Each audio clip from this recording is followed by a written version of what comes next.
2 weekends ago, she turned toward a pair of strangers, laughed, and pointed at me. This is why I need a real man, not him. The men smirked and drove on. She thought it was funny. I didn't say a word, because I already knew how this story would end. If you were my age, where would you draw the line? I'd love to read your take in the comments. I'm Alex 37. The sound of engines tore through the evening air, a chorus of steel and speed that swallowed her words, and yet made them echo louder inside me. Trucks barreled by, shaking the guardrail headlights, cutting through the dusk like search beams. I stood still, hands in my pockets, my body calm in a way that almost scared me. She was still talking, tossing her hair like the whole world was her audience. I kept my eyes on the asphalt, cracked and littered with bits of shredded tires. My old Camry sat dead a few feet away, hazard lights blinking a desperate rhythm. I didn't even bother glancing at it anymore. What broke wasn't under the hood. What broke was between us, and that break was final. She paced her sequined dress, catching the fading light.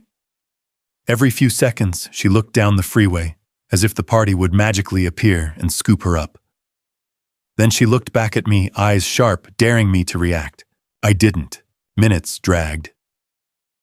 I called for a tow truck, but the operator said at least 40 minutes. Her frustration spiked, rising like the roar of the passing traffic. She pulled out her phone, checked her reflection, snapped a photo of herself with the disabled car in the background, tilting the camera just right. I caught a glimpse of the caption before she hit post. When life gives you lemons, at least wear sequins. Not a word about us, not a word about me, just another moment for her feed. I stayed silent. The decision was already made.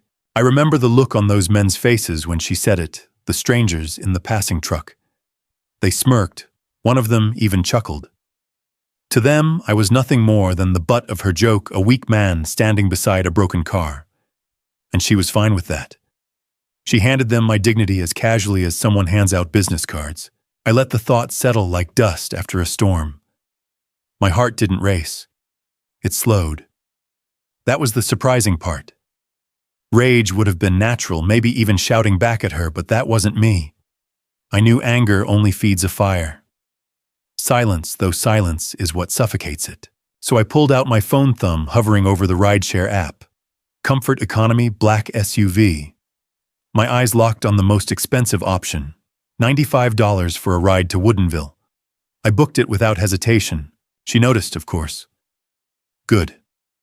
Finally, you're doing something useful, she said, assuming the car was for both of us. She brushed past me, heels grinding against the gravel shoulder, as if to claim victory. But victory wasn't hers to claim. The wait for the SUV stretched longer than it should have. Each minute felt like a test of willpower. She complained about the dust, the noise, the humiliation of standing by a broken car while others sped past. She didn't realize she had already given me the greatest humiliation, and I had absorbed it in silence. My silence made her uneasy. She kept glancing at me, expecting me to snap, to argue, to defend myself. But I just stood there watching the horizon. She didn't understand that silence was the start of something far colder than an argument. Finally, the SUV arrived. Sleek black polished chrome gleaming under the headlights. The driver stepped out, opened the back door. Madison moved first, of course, one hand already on the handle. That's when I stepped between her and the open door. "This ride's for me," I said, voice even. Her laugh rang false, brittle against the roar of freeway traffic. "Don't be ridiculous, Alex. We're late. Get in." I shook my head, slid into the back seat, and pulled the door shut. The lock clicked, sharp, final. Her face froze. Through the tinted glass, I saw her mouth open, forming words I didn't need to hear. Anger, disbelief, maybe even fear, they all flashed across her features. She grabbed for the handle, but the driver had already slipped into his seat and merged us back into traffic. As the SUV gained speed, I looked into the side mirror one last time. She stood framed in the pulsing red of the Camry's hazard light sequins, scattering reflections like shattered glass. Then the image shrank, swallowed by the darkness and distance. The driver glanced at me in the rearview mirror but didn't speak. Professional. Silent. Good. My phone buzzed. Once. Twice. Then a steady rhythm. Calls, texts, messages stacking one on top of another. I didn't look. I knew exactly what they said. Apologies laced with insults, excuses dressed as explanations, demands wrapped in fake charm. None of it mattered anymore. As we cut through the wet roads toward the city lights, I leaned my head back against the leather seat. For the first time in years, I felt the weight lift. Not because she was gone yet, her clothes were still in my closet, her perfume still lined the bathroom sink, but because in that moment, I had chosen. The break wasn't coming later. It had already happened on the shoulder of I-5. I stared out at the blurred glow of headlights and taillights, thinking about how silence could be louder than any fight. She thought she had turned me into a joke. What she didn't know was that I had already written the punchline. That night wasn't about anger. It was about clarity. I had been holding up a facade for 3 years, telling myself she cared in her own way, that her obsession with image was just part of her job. But a facade eventually cracks, and when it does, the truth comes pouring through. And truth has a way of cutting deeper than any insult. By the time we reached the city, her messages filled my screen, but I still hadn't opened a single one. I didn't need to. The real answer was already locked in my silence, the kind of silence that doesn't fade. That was the night I stopped being her accessory. That was the night I became something else, something she didn't see coming. 2021 feels like a lifetime ago now. I was 34, fresh off a major promotion at the firm. Cybersecurity wasn't glamorous, but in Seattle it paid well, and I had carved a space for myself, a space that was quiet, efficient, and mine. That was when Madison walked in. She was 28, magnetic in every sense. Social media strategist for a rising boutique fashion label. Every post she made gathered likes the way tide pulls shells. She carried herself like every hallway was a runway. When she looked at me across that coffee shop in Capitol Hill, her smile made me forget the screen glowing in front of me. We started quickly. Too quickly, maybe. She moved into my apartment after just under a year. At the time, it felt effortless, like progress. Now I know better, it was acceleration without traction. The first comment came over dinner one Friday night. I had just finished cooking salmon and roasted vegetables, a simple plate that smelled like comfort. Madison looked at it, smiled, then said, "You know this is nice, but you really should try taking me to Canlis sometime. Everyone goes there for anniversaries. It photographs better. Photographs better. Not tastes better.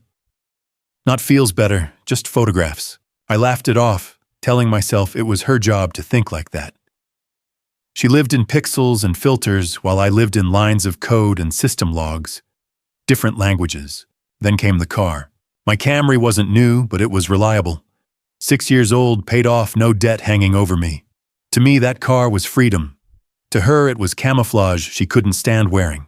One afternoon, we pulled up to a launch party for her client, a small label hosting in a trendy loft downtown. She looked at the other cars pulling into valet German badges, polished SUVs, sleek coupes. Then she leaned over and whispered, "Couldn't you at least rent something nicer? Just for nights like this." Her tone wasn't cruel, but it carried a weight I couldn't ignore. I told myself again it was about appearances, about her world, but the truth was already taking shape. Our apartment became another battlefield. I liked space, clear counters, neutral tones. Madison filled the living room with curated coffee table books, decorative candles, and racks of clothes that overflowed from the bedroom closet. At first I let it happen. It felt harmless. She had an eye for design and it gave the place warmth, but warmth turned to clutter.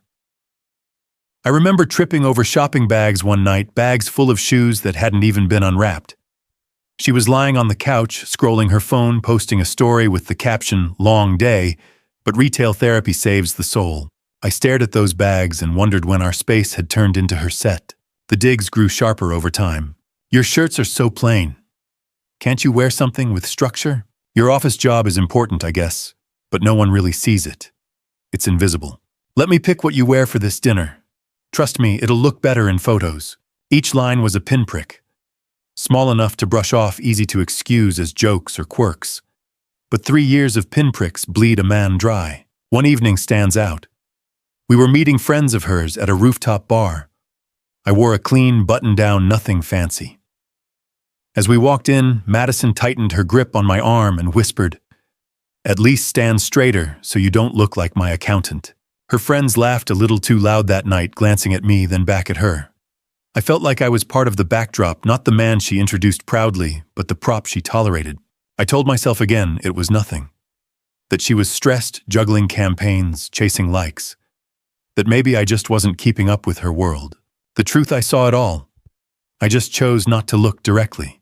Her Instagram filled with polished snapshots of us matching smiles, coordinated outfits, captions about building our empire. To the world, we looked like a power couple. To me, it felt like theater. One picture sticks with me. Madison posed against the hood of my Camry, smiling wide. The filter was heavy, the lighting perfect, and the caption read, "Love and horsepower." Comments flooded in, goals perfect couple. Not one person noticed the hood was dented from years of use. No one cared. And neither did she. The final warning came just a week before the winery party.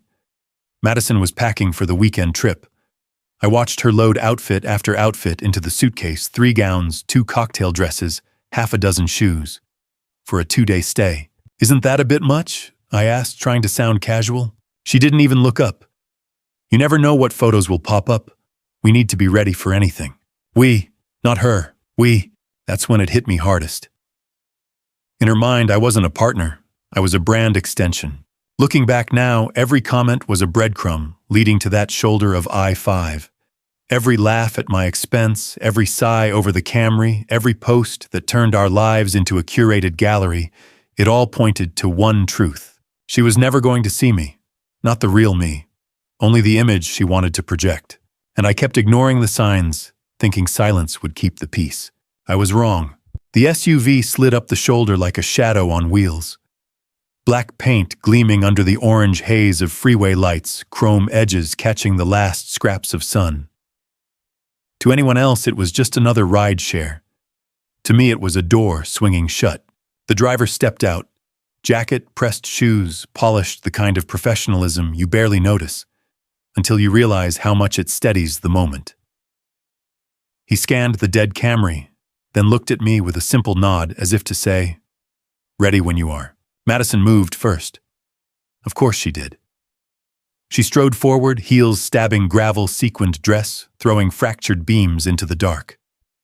Without hesitation, she reached for the open door. I stepped in front of her. My hand closed the door with a soft thud that sounded louder than traffic. "This ride's for me," I said. Flat. Calm. No explanation. For a split second, she froze. Then laughter, sharp and nervous, spilled out. "Don't be ridiculous, Alex. We're late already. Just get in." I didn't move, didn't blink. Her smile faltered. "Stop playing games."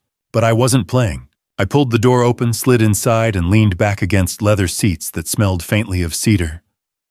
The lock clicked as the driver settled behind the wheel. Through the tinted glass, I saw her face twist from confusion to disbelief, then to something closer to fear. She grabbed the handle, pulled, but the door stayed shut. Her mouth moved fast, shouting words I couldn't hear over the muffled seal of the cabin. Demands, curses, maybe even pleas, I didn't care enough to guess. The driver caught my eye in the rearview mirror. Professional detachment. He wasn't about to intervene. His job was to drive, not mediate. "Where to?" he asked. "Seattle," I answered. Voice even, no hesitation. The SUV eased off the shoulder, merging back into the river of headlights. Madison ran a few steps beside us, her sequins sparking like broken glass under passing beams. Then she fell behind, swallowed by distance, standing in the red pulse of the Camry's hazard lights. I didn't look back again. The hum of the tires filled the silence. My phone buzzed in my pocket once, twice, then, in a constant rhythm. I let it. The sound was nothing but static now. I focused on the blur of taillights ahead, red streaks stretching like veins through the night. My breath evened. My hands, still resting on my thighs, didn't shake. I realized I hadn't felt this steady in years. The driver cleared his throat once, maybe curious, maybe cautious, but never asked. That was good. I didn't have the energy to explain 3 years in a single ride. I thought about the men who had smirked at her words earlier. How easily they'd accepted the script she wrote me as the punchline, her as the one in control. She had handed them that story, and I had let it stand for a moment. But this was the rewrite. No yelling, no scene, no pleading. Just action. Quiet. Final. My phone buzzed harder. Messages stacked faster than I could count. I pictured her standing on that shoulder, typing with frantic fingers, switching from charm to fury to desperation. I didn't open a single one. The city lights rose on the horizon. Seattle's skyline glowed like circuitry, my city, my life, my reality. Hers was still back there on the shoulder, stranded with a broken car and a broken illusion. The driver pulled into downtown, soft jazz leaking from the radio rain, finally spotting the windshield. He glanced back at me once more, eyes flicking between the mirror and the road. "You okay back there?" he asked. I met his eyes in the glass. Better than I've been in years. As I stepped out onto the wet pavement, the air smelled like rain and asphalt, sharp and clean. I tipped the driver, thanked him, and shut the door behind me. The SUV rolled away, taillights glowing red until they disappeared into traffic. I stood alone on the sidewalk, Seattle humming around me, and for the first time in a long time, silence wasn't emptiness. It was freedom. The apartment was dark when I walked in, rain still dripping from my jacket. Capitol Hill hummed outside, bars alive with music, tires hissing on wet streets, but inside everything was still. The air smelled faintly of her perfume clinging to the curtains, the sofa, even the walls. I dropped my keys on the counter, then paused. No, not anymore. I pulled out my phone, opened the smart lock app, and reset the entry code.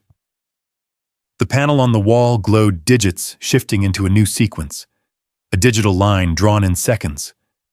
Madison was on the outside now, permanently. The beeping ended, a soft chime signaling confirmation. Silence returned. I turned on the living room light. Her presence was everywhere. Glossy magazines stacked in uneven towers, designer shopping bags half collapsed in the corner. Candles burned halfway, but abandoned. It didn't look like a home. It looked like a showroom waiting for a photographer. I exhaled long and steady. Then I found the heavy roll of contractor bags I kept in the closet. Black plastic, thick and unyielding. 14 of them, more than enough. The first bag filled faster than I expected. Shoes, high heels lined like soldiers, some still wrapped in tissue paper. The second bag swallowed dresses still tagged. The third held purses, glittering chains clinking like coins at the bottom. Each zip of plastic was a punctuation mark. I moved to the bedroom. The closet yawned open, stuffed with color and fabric, every hanger bending under weight. Madison had claimed 2/3 of the space within months of moving in. I pulled down sequined gowns, leather jackets, racks of blouses that smelled faintly of her cologne. Bag after bag filled until the closet stood bare on her side. The 13th bag strained at the seams, full of designer coats. I pressed the air out, tied it tight, and stacked it with the rest. The bathroom was last. Bottles lined the sink, serums, powders, perfumes with names I couldn't pronounce. I swept them into the final bag, the glass clinking like wind chimes, before landing in the dark plastic. Then it was done. 14 black bags lined in 2 neat rows across the living room floor. An entire life condensed into plastic, ready to be carried out. I stood over them, breathing evenly. It felt methodical, like scrubbing malware from a compromised system. Identify. Isolate. Remove. My profession bleeding into my personal life, the same discipline applied, no hesitation, no second guessing. She had been the breach. Tonight I closed it. The apartment looked different already. Empty, yes, but honest. My bookshelves visible again, my kitchen counter clear, my own shirts hanging straight on my side of the closet. For the first time in years, the place felt like mine. I sat on the couch, the faint hum of the refrigerator, the only sound. Outside, laughter rose from the street music spilling from a bar down the block. I leaned back, head against the cushion, and closed my eyes. The silence wasn't heavy anymore. It was clean. That night, I didn't check her messages. My phone lay face down on the counter, buzzing in bursts, ignored. Every vibration was proof of panic, but panic was no longer mine to carry. The only thing I carried was peace. Morning light bled gray through the blinds, the kind of soft, endless drizzle only Seattle could perfect. I stood in my kitchen, coffee steaming in my hand, staring at 14 black bags lined along the wall like a barricade. Her life, my decision. The apartment was quiet, stripped of her noise. No curling iron hissing, no high heels clattering against hardwood, no perfume cloud trailing from room to room. Just the hum of the refrigerator and the steady drip of rain outside. I pulled out my phone, set the mug down, and opened my contacts. First, her number, block. Second, her alternate, block. Third, her work phone, the one she always bragged about having just in case, block. Each press of my thumb felt like hitting delete on corrupted files. I moved on Instagram, Facebook, Twitter, every app where her name had once filled my notifications. I hit block, then block again. Her messages poured in while I worked, texts flashing across the screen, calls, buzzing, voicemail notifications, stacking. My phone rattled on the counter like it was possessed. I didn't open a single one. Next step, shared accounts. Spotify gone. Apple Calendar unlinked. Delivery apps reset to my card only. It was digital surgery, cutting her out vein by vein, leaving the skeleton of my own life intact. By the time I finished, my phone was still empty. A blank slate. I sipped my coffee, the bitterness grounding me. My mind wandered to work, to protocols drilled into me after years in cybersecurity. Identify the breach. Contain it. Eradicate it. Recover. Last night had been containment. This morning was eradication. Recovery had just begun. I walked through the apartment, slowly surveying the new landscape. My books lined the shelves again, visible without her vases blocking them. The closet was half empty, my shirts hanging neat and straight. Even the air smelled different without her dozens of perfumes competing for dominance. For the first time, I could breathe without feeling like I was borrowing space. I thought about the first time she'd laughed at me in public. It wasn't as sharp as what happened on I-5, but the cut was there. A rooftop bar, her friends, the accountant comment. I had swallowed it, let it pass, told myself it was stress. Now I knew it was rehearsal, but there would be no encore. By mid-morning, the drizzle turned to steady rain. Drops streaked the windows, blurring the view of the city beyond. I sat on the couch, phone in hand, scrolling through a feed suddenly quieter without her posts filling it. Her absence felt strange, like removing background noise from a recording. At first, the silence startled you. Then you realized how clean it sounded. I let that silence settle deep and complete. The bags waited by the wall, 14 heavy reminders. I didn't rush to move them. I wanted to see them, wanted to remember. Every time I passed, I felt the decision harden. She was out. The system was clean. That afternoon, I wiped the last traces, our shared playlists. Songs she had curated for dinners, parties, road trips. I tapped delete and watched them vanish. My library shrank, but felt lighter. Her messages still arrived from numbers I hadn't recognized. Maybe borrowed phones, maybe burner accounts. I blocked each one as quickly as they came. No response, no engagement. Just silence. Quiet justice line by line. By evening, the rain had stopped. I opened the window and let cool air wash through the apartment. City sounds drifted in horns, footsteps, laughter from a group heading toward the bars. Life outside kept moving. Mine did too. I sat back down with my laptop, opened a new project for work, and felt focus return sharper than it had in months. Distraction was gone. The breach had been closed. That night, lying in bed, I noticed something I hadn't in years. The space beside me wasn't empty, it was open, and that made all the difference. The week after she was gone began like any other gray clouds hanging low over Seattle drizzle. Kissing the pavement, the smell of coffee drifting from every corner cafe. But inside me, everything had shifted. I woke each morning without the weight of someone else's chaos pressing against my ribs. No perfume cloud, no sarcastic comments before I even had my first sip of coffee. No performative sighs over what I wore. Just quiet. Just me. It was shocking how quickly my body noticed. My shoulders sat lower. My steps felt lighter. Even my breath came easier. And when I walked into the office that Monday, colleagues noticed too. My workplace sat in a sleek downtown building, a mix of glass and steel that reflected the constant Seattle drizzle. Inside, rows of monitors glowed, whiteboards filled with scribbled notes and diagrams, and the steady hum of servers pulsed like a heartbeat. I swiped in, badge beeping. The receptionist glanced up, then double-took. "You look different," she said, half smiling. "Good different, I hope." She nodded. Rested. Whatever you did this weekend, keep doing it. I chuckled, muttering, you have no idea. Cybersecurity was never glamorous. No flashing spotlights, no glossy magazine spreads. But in a city pulsing with startups and tech giants, people like me kept the digital arteries clear. Our victories were invisible, but essential. That week, a breach landed on my desk, serious enough to cause panic if it spread, but contained just in time. A phishing campaign had slipped past initial filters, snagging a few employees. My job was to trace, isolate, and neutralize. Normally, I would have felt the pressure knotting my shoulders, but this time I leaned in, focused, sharper than ever. I sat at my desk, fingers flying over keys logs, scrolling like code rain.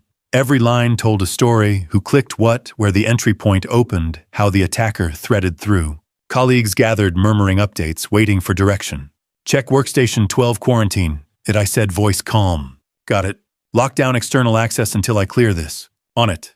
The commands rolled out of me smoothly, each one precise, measured. My team moved like parts of a system executing without hesitation. Within hours, the breach was isolated. Damage minimal. Recovery already underway. My manager, a man known for his dry demeanor, approached as I logged the incident. Good work, he said simply. But in his tone, weight carried. He didn't hand out praise often. I nodded. Just doing my job. No, you did it clean, fast. That containment saved us days of fallout. He studied me for a beat longer than usual, then added, you seem sharper lately. More. Here. I smiled faintly. Guess I cut out some distractions. As the week wore on, I noticed little things. Lunch tasted better without rushed arguments about where to eat. Coffee breaks weren't filled with texts demanding I comment on her latest post. I could talk with colleagues without glancing at my phone every 2 minutes, wondering what mood she'd be in when I got home. For the first time, my work and my life aligned. On Wednesday, I stayed late, not out of obligation, but out of interest. The office grew quieter as teams trickled out. Lights dimmed overhead, leaving a glow only from monitors. I pulled up a side project tracing vulnerabilities in our VPN logs, something I'd been meaning to tackle for months. The silence of the office reminded me of my apartment, still clean mine. I leaned back, stretching, and thought, this is what focus feels like. This is what freedom tastes like. By Friday, I was different. Not just inside, I could feel it on the outside too. My colleagues noticed. Even the barista at the cafe downstairs tilted her head when I ordered. You've got a glow, man, she teased. New workout, new diet. I laughed, shaking my head. New perspective. That evening, leaving the office, I walked slowly through downtown. Rain had just passed, leaving the streets slick and shining with neon reflections. People hurried to bars, couples linked arms under umbrellas, taxis splashed through puddles. I walked without hurry, coat collar turned up against the damp air. For years, I had walked these same streets with tension in my chest, rushing home to whatever scene awaited. Sometimes cold silence, sometimes biting sarcasm, sometimes demands dressed as casual suggestions. Now there was no scene waiting, just my apartment, my space, my silence. I paused at a crosswalk, watching the lights shift from red to green. Across the street, a billboard flashed an ad for a luxury SUV. A model smiled from the driver's seat, perfectly lit, perfectly posed. I thought of Madison, of the way she craved images like oxygen. How she would have stared at that billboard, longing not for the car, but for the photo she could take with it. And I realized she never loved me. She loved the projection of us, the curated illusion. That illusion was gone now, and in its place was something stronger, the reality of who I was without her. I walked home, steps echoing on wet pavement. The city glowed around me, alive with movement, but for the first time in years, I didn't feel out of sync. I felt present. Back at the apartment, the 14 bags were gone. I'd arranged for them to be picked up earlier in the week. The space looked bare, but honest. I dropped my coat, sat on the couch, and listened. The quiet wasn't heavy anymore. It was steady grounding. I opened my laptop, not for work, but for myself. I started drafting notes for a certification. I'd been putting off, something to push my career forward. Madison had always called it boring firewall stuff, but in that moment I saw it for what it was: proof of skill, of purpose, of value. Not flashy, not performative. Real. I smiled to myself, fingers typing steadily. For once, the future felt like mine again. That night, lying in bed, I thought of the freeway. Her finger pointing, her laughter, cutting strangers, smirking. And then I thought of the SUV's leather seat, the calm of the ride, the city skyline rising as I left her behind. Humiliation had been her weapon. Silence was mine. And silence, I realized, was louder than anything she could ever post. It was Saturday evening when the pounding began. At first I thought it was just the neighbor's kid kicking a ball in the hallway. But the rhythm sharpened harder, insistent. I rose from the couch, muted the TV, and listened. Then came the voice. Alex, open the door. We need to talk. Madison. I didn't move. The smart locks panel glowed faintly by the door, the code she no longer had. A line drawn weeks earlier now proving its worth. She pounded again. I know you're in there. Don't you dare ignore me. I walked to the kitchen, poured water into a glass, and drank. Slow. Steady. Her voice rose and fell behind me, a storm beating against a wall it couldn't breach. My phone buzzed. Unknown number. Then another. Then a voicemail notification. I let them stack. Alex, listen. Her tone shifted mid-knock, cracking under its own weight. I was upset that night. You know I didn't mean it. We've been through too much for you to just... Silence.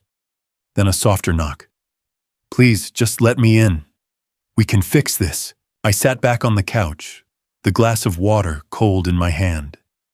I thought of her sequined dress under freeway lights, her finger stabbing the air at strangers, her voice calling me less than a man. No amount of knocking could erase that. Minutes dragged. Her voice grew sharper again. You think you're better than me now? You think you can just throw me away? Everyone's going to know what you did. The words bounced uselessly against the door. She wanted a fight, a scene fuel for her story, but I stayed silent. Eventually, the pounding slowed. Her voice cracked. I heard a muffled sob, then a long, dragging pause. For a moment, I almost felt something, pity maybe. But then I remembered the years of pinpricks, the rooftop bar, whisper, the endless posts where I was a prop, not a person. Pity wasn't owed here. Justice was. And justice didn't need to shout. Through the peephole, I saw her slump against the door, mascara-streaked phone clutched in her hand. She scrolled, typed, erased, typed again. Her shoulders shook. I turned away. The bags were gone. The closet was clean. The lock was mine. The decision had already been made 2 weekends ago on I-5. Tonight was just confirmation. After another 10 minutes, her sobs quieted. She stood, adjusted her jacket, and walked away down the hall. The sound of her heels faded into nothing. The silence that followed was thick, but it wasn't heavy. It was steady, final. I sat back down, phone still buzzing with unknown numbers. I opened settings, tapped silence unknown callers, and placed the phone face down. The hum of the refrigerator filled the room. The rain tapped against the windows. And in that quiet, I smiled. Justice didn't need to be loud. It just needed to be done. Weeks passed, and Seattle's rhythm carried me forward. The drizzle, the skyline, the hum of traffic, all of it felt sharper, more alive. I woke early now without the dread of a voice snapping at me before sunrise. Coffee brewed quietly in the kitchen. I read the news in peace. My mornings belonged to me again. The apartment, stripped of her noise, settled into a new shape. My shelves filled with books I actually read. The closet held only what I wore. The bathroom smelled like soap and nothing else. It wasn't empty, it was honest. At work, focus turned into momentum. I took on bigger projects, ones I'd been putting off. I signed up for the certification exam, studied late into the night, and passed it within weeks. My manager pulled me aside after the results, his voice low but clear. You've stepped up lately, Alex. Keep this up, and the next promotion's yours. I thanked him, but inside I knew the truth. It wasn't just stepping up. It was removing the weight that had been holding me down. One Friday evening, I walked home through Pike Place Market, just as vendors were packing up. The air smelled of rain and fresh bread, the neon signs glowing against wet pavement. Couples laughed, carrying flowers and bags. Street musicians played under awnings, their voices echoing through the drizzle. I paused, letting it all sink in. For the first time in years, I wasn't rushing anywhere. I wasn't worried about being late, about how I looked, about what photo would be taken. I was just there, present, free. My phone buzzed once that night, unknown number. I didn't even look. It didn't matter anymore. The silence was permanent. Back at the apartment, I opened the window and let the night air in. The city moved outside full of noise and light, but inside everything was calm. I sat on the couch, a book in my hand, coffee cooling on the table, and thought about the arc of the last 3 years. I thought about the rooftop bar, the parties, the endless comments that chipped away at me. I thought about the shoulder of I-5, her laugh slicing through traffic, strangers smirking at my expense. And then I thought about the SUV door closing the lock, resetting the bags lined in rows, the silence filling the apartment. Each step had been deliberate. Each step had been mine. Justice hadn't been loud. It hadn't been dramatic. It hadn't needed to be. It had been quiet, methodical, precise. And in the end, it was enough. I leaned back, listening to the rain tapping the window, and let the quiet hold me. For the first time in years, I wasn't someone's accessory. I wasn't a prop in someone else's performance. I was Alex, 37, and I was finally free. The story closed, not with shouting, not with courtroom drama, but with silence. That silence became the sharpest blade I ever carried. Madison's words on the freeway had been meant to break me, to humiliate me in front of strangers. Instead, they gave me clarity. I drew my lines in silence, resetting the lock, bagging her world, blocking her numbers. No arguments, no second chances. Just boundaries enforced with precision. Each act was simple, but together they built a wall she could never climb again. Weeks later, life feels lighter. My mornings are mine. My work is sharper. My apartment breathes again. And when I think back to that night, I don't feel anger anymore. I feel something colder, cleaner, justice without noise. People think revenge has to be loud. It doesn't. Sometimes the most devastating response is no response at all. Sometimes walking away, closing the door, and never looking back says more than any fight could. So here I am, Alex, 37, living proof that silence can be the loudest answer. What about you? Have you ever chosen quiet distance over a loud fight? Share your story, I'd like to read it. And if you've followed me through this journey, consider subscribing for more.